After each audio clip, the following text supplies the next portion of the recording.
Good morning. গিলি আইল্যান্ডে আজ আমাদের দ্বিতীয় দিন। আগেই বলেছি এখানে কোনো মোটর ভেহিকেল চলে না, তাই সকাল সকাল আমি একটা সাইকেল নিয়ে বেরিয়ে পড়েছি পুরো আইল্যান্ডটা ঘুরে দেখতে। কালকে একটা বাইসাইকেল রেন্ট নিয়ে নিয়েছিলাম, 50,000 আইডিয়ার করে পড়েছে পার হেড। আমার পিছনে একটা ঘোড়ার গাড়ি আসছে, আগে চলে যাই নইলে মেরে দেবে। এই গিলি আইল্যান্ডে কিন্তু সাইকেল নিয়ে বেশ লাগছে, সকালবেলা একদম ভোরবেলা, বিশেষ একটা ক্রাউডও নেই এখন, ফাঁকা ফাঁকায়। দেখো অদ্ভুতভাবে বন্ধুরা এখানে বাঙালি কিন্তু সেরকম দেখতে পেলাম না, মানে ইন্ডিয়ান এক দুটো হয়তো কালকে চোখে পড়েছে, কিন্তু বাঙালি সেই রকমভাবে দেখা গেল না, এটা অদ্ভুত। আর আমিও খুব কম ইন্টারনেটে ইনফরমেশন পেয়েছি, ইউটিউবে খুব কমই ভিডিও আছে যে বাংলায় যারা গিলি আইল্যান্ড এক্সপ্লোর করেছে এবং ডিটেলে ভিডিও বানিয়েছে। আমি বোধহয় প্রথম যে এত ডিটেলে তোমাদের গিলি আইল্যান্ড ঘোরাচ্ছি। দেখো এখন কিন্তু আমরা যে পপুলার যে জায়গাগুলো সেটা ছেড়ে একটুখানি অফ বিটের দিকে চলে এসেছি। চারদিকটা তোমরা দেখতে পাচ্ছ।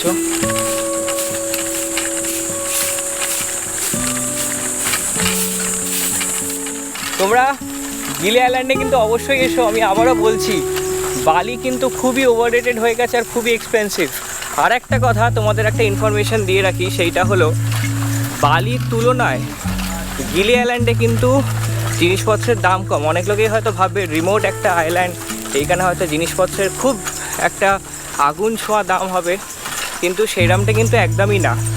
বালি এক্সপেন্সিভ, তার কারণ হচ্ছে ওখানে পর্যটক বেশি আসে, গিলি আইল্যান্ডে কিন্তু খুবই কম আসে, এবং বাঙালি ইন্ডিয়ান বলতে পারো খুবই কম আসে, খুবই কম। দেখো পিছনে একটা ঘোড়ার গাড়ি চলে গেল। আর গিলি অ্যাকচুয়ালি গিলি পরে হচ্ছে লম্বকের সাইডে, এখানে প্রচুর আইল্যান্ড আছে ইন্দোনেশিয়াতে, যেমন রাজা আমফাত, লম্বক, জাকার্তা, তারপর হচ্ছে পিঙ্ক বিচ, তারপর এগুলো কি ছিল না, কোমোডো আইল্যান্ড, প্রচুর আইল্যান্ড আছে।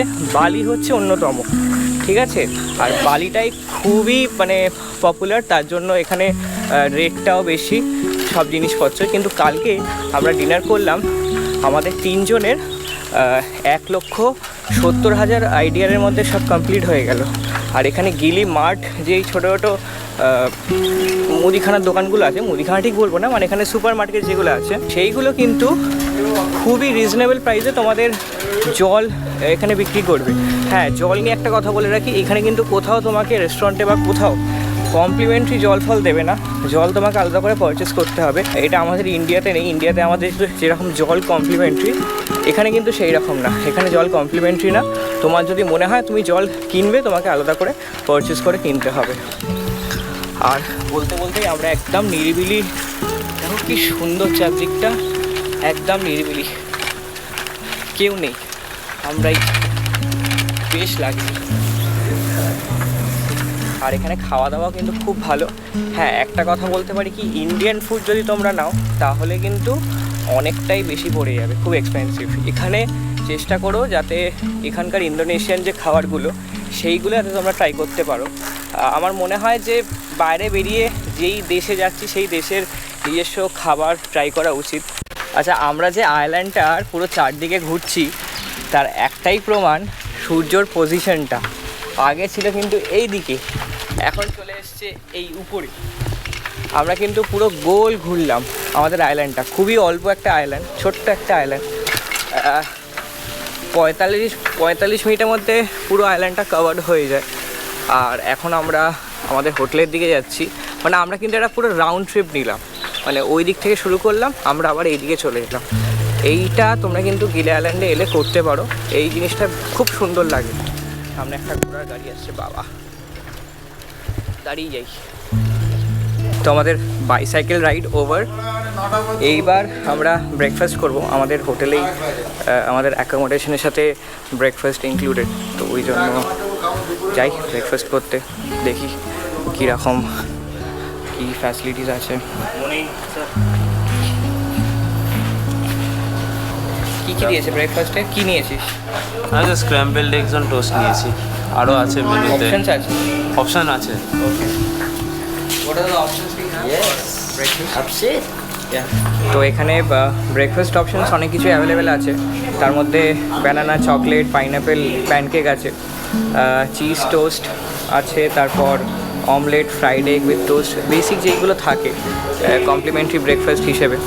আর যে কোনো তুমি একটা ড্রিঙ্ক নিতে পারবে, কফি, টি নইলে ওয়াটার, এই তিনটের মধ্যে কোনো একটা। তো আমি নিয়েছি হচ্ছে স্ক্র্যাম্বলড এগ হার্ড টোস্ট, আর আমার মা নিয়েছে প্যানকেক। বাঙালি নেই না, না এয়ারপোর্টে যাবো, একটা বাঙালির সাথে দেখা হয়েছিল, তারা অন্যদিকে মনে আছে। এখানে মূলত মানে বালি ঘুরতে যারা আসে তারা শুধু বালিটাই ঘোরে, আর যাদের একটু হালকা ইনফরমেশন একটু ঘাটাঘাটি করে ইন্টারনেট থেকে, তারা হয়তো খুব বেশি নুসা পেনিটা ঘুরতে যায়। কিন্তু অধিকাংশ লোক এই গিলি আইল্যান্ড মিস করে দেয়। তার একটা কারণ আছে, গিলি আইল্যান্ড অ্যাকচুয়ালি বালিতে না, গিলি আইল্যান্ড লম্বকে। আমরা এখন লম্বকের দিকে আছি। লম্বকেরই একটা ছোট্ট তিনটে গিলি এরকম আইল্যান্ড আছে। গিলি মানেই ছোট, এখানকার ভাষায় গিলি মানেই ছোট। আর তো ওই জন্য আমরা এখন লম্বকে ঢুকেছি বলে আমাদের আবার ট্যুরিস্ট ট্যাক্স দিতে হয়েছে। আবার এখান থেকে এখন বেরোবো, আবার এখন ট্যুরিস্ট ট্যাক্স দিতে হবে। এই এক সমস্যা, 10,000 আইডিয়ার করে পার হেড ট্যুরিস্ট ট্যাক্স দিতে হবে। এখন আমাদের রেডি রাখতে হবে টাকাটা, এই হারবারে গেলেই আমাদের পেমেন্টটা করতে হবে। আর আপাতত এখন ব্রেকফাস্ট করছি, দেখা যাক, তারপর একটু আশেপাশে ঘুরবো। আমাদের 11টার সময় চেক আউট, আর আমাদের ফেরি আছে 2:30টার সময়। তো সেইটা নিয়ে একটুখানি সমস্যা, ওয়েট করতে হবে কিছুক্ষণ, কিছু করার নেই। Okay, nice to meet you, bye bye, see you mister গার্গার এন্ড মান্টো গস। এখন ওই 1:45 মতন বাজে। আমাদের হোটেল পৌঁছাতে অ্যারাউন্ড 6:30 বেজে যাবে। আর আমাদের ফেরি আসবে এখন 2:30 নাগাদ ফেরি আসবে আমাদের। এখানে একটা জিনিস আমি ভুল করেছি, তোমাদের সাথে একটু শেয়ার করি। সেটা হলো, আমরা এখন বালি থেকে গিলি ট্রাওয়াঙ্গান এসেছি, তখন আমাদের রিটার্ন টিকিট একটা এনভেলপে করে দিয়ে দিয়েছিল, 6টা স্লিপের মতন হয় দেখতে। এবার এসে আমি এইখানে এখন ওদের রিটার্ন টিকিটগুলো দেখাচ্ছি, এখানে রিটার্ন টিকিটগুলো দেখাচ্ছি। ওরা এটা অ্যাকসেপ্ট করলো না, বললো স্যার আপনাকে এইখানে গিলি ট্রাওয়াঙ্গানেই আমরা যেই ফাস্টফুড কোম্পানির সাথে বুক করেছি, ওয়াহানা বীরেন্দ্রা বলে, ওদের এখানে কাউন্টার আছে, আপনি ওই কাউন্টারে গিয়ে আপনার টিকিটটা ওখানে শো করুন, আপনাকে এইরকম একটা এই গলায় ঝোলানোর কার্ড দেবে, ওইটা ইজ অ্যাকসেপ্টেবল। এইখানে তোমাদের পোর্টে ঢোকার আগে ওইটা নিয়েই, ওইটা তোমার একটা মানে বোর্ডিং পাস হিসেবে কাজ করবে, মানে ফেরিতে ওঠার বোর্ডিং পাস হিসেবে কাজ করবে। আমরা চলে এসেছি পোর্টে, আর আমাদের বোটও কিন্তু চলে এসছে। আমাদের যে ফেরি, যেটাই করে আমরা আবার বালি ফেরত যাব, সেটা কিন্তু চলে এসছে। দেখো পাড়ে লাগানো হচ্ছে। আমাদের অনলাইনে টাইম দিয়েছিল 2:30, এখন বাজে 2:50। এই যে আমাদের বোট ঢুকছে এখন।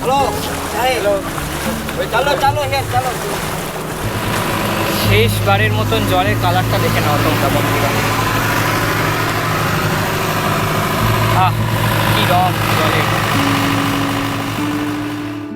সত্যি গিলি আইল্যান্ড ছেড়ে যেতে মন চাইছে না। এত নীল পরিষ্কার জল আমরা ইন্ডিয়াতে খুব কমই দেখতে পাই। আমাদের গলায় ঝোলানো কার্ডগুলো জমা করে একে একে ফেরিতে উঠলাম।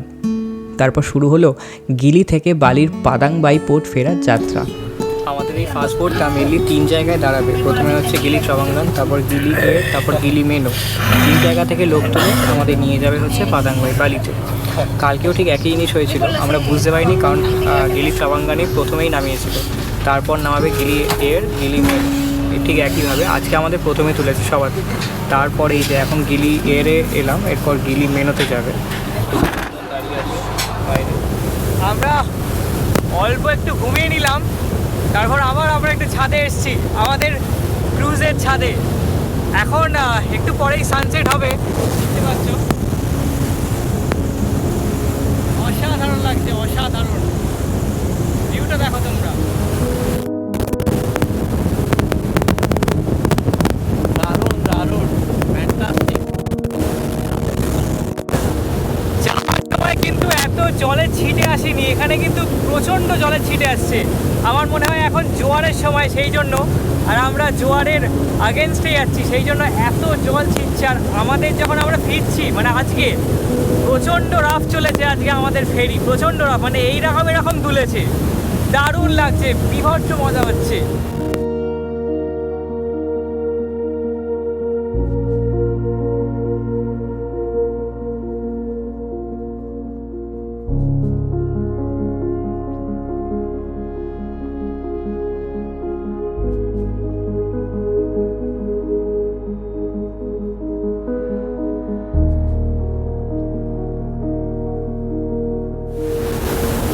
আমরা অবশেষে পৌঁছে গেছি আমাদের পোর্ট, বাদাংবাই পোর্ট। এখান থেকে আমরা গাড়ি নিয়ে চলে যাবো আমাদের কুটা হোটেলে।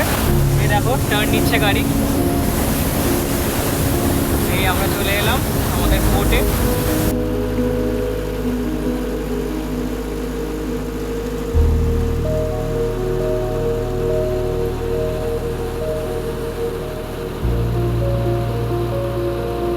মানে আরেকটু হলে মনে হচ্ছিল মরেই যাব। এই এরাম দুলছে, এরাম দুলছে, তার মধ্যে বিরাট বিরাট ঢেউ, তার মধ্যে দুলছে। ও ছিলাম তোমাকে গুরু, কি চালিয়েছে মাইরি।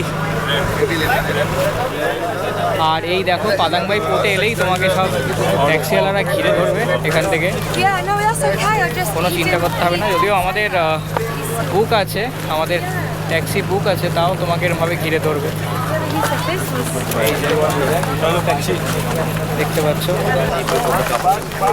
রওনা দেব কুটার উদ্দেশ্যে। No taxi online, please respect local driver.